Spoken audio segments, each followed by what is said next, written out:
Mazda CX-5 is still a relatively young model. I mean, it only just launched back in 2012, yet here we are only about 4.5 years later, and we're already on the second generation, this 2017 Mazda CX-5. And in that short amount of time, the CX-5 has become the automaker's best-selling model. So now, as it attempts to rebrand itself as a premium Japanese automaker, it only makes sense that this, its golden child, sees every new trick in Mazda's book.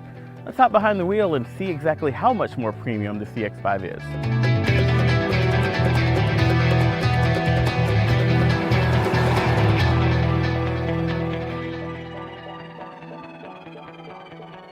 Now, I mentioned that Mazda wants to go more upscale with the CX-5 for this generation, and to that end, it sees an extensive redesign both outside and especially inside. Gone is the puppy dog face and basic functional interior, replaced by a much more aggressive and structural exterior and an interior that uses better materials and has much more visual variety and depth. It's a very nice cabin to sit in.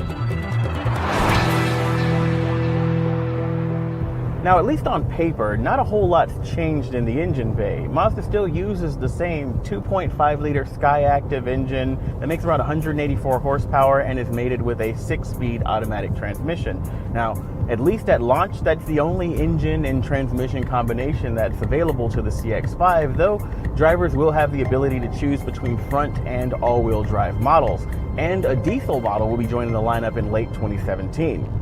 Now, internally, the 2.5-liter does see tweaks to improve responsiveness and to make the acceleration feel more linear, though without a back-to-back comparison with the previous generation, you'd be hard-pressed to spot any difference. Though you may notice that it is more comfortable. Mazda has tweaked the CX-5's ride to make it much more compliant over bumps and cracks, but at the same time, it hasn't really sacrificed any of that responsive steering and handling that I really liked about the previous generation. This is thanks to a combination of physical tweaks to the suspension and the addition of Mazda's G-vectoring sort of performance stability control system. So when you toss it around the corner, it still feels pretty good.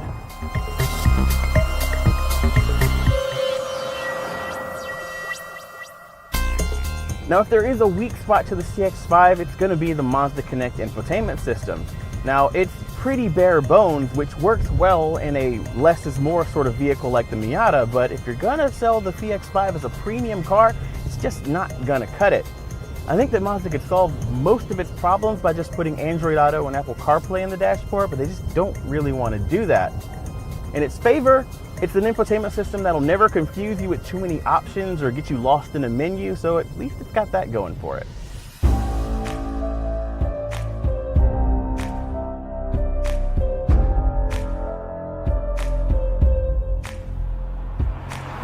Now, if you're not careful, a Mazda engineer might corner you and talk for a half an hour about the various tweaks and changes to seals and panel gaps and carpet placement that they did to reduce the amount of noise in the CX-5's cabin. The automaker's taken almost the same obsessive approach that they did with removing grams from the Miata to quieting down the CX-5's cabin. The end result is that everything looks, feels, and sounds a whole lot more premium. So, bottom line time. Pretty much everything that I love about the Mazda CX-5, for example, the great handling and performance, is intact in this new model. It's still one of my favorite compact SUVs.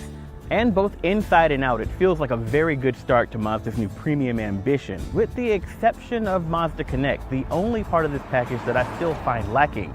Though, at the rate that they're iterating and refreshing the CX-5, there's still hope that Mazda could get its act together, maybe even within this generation.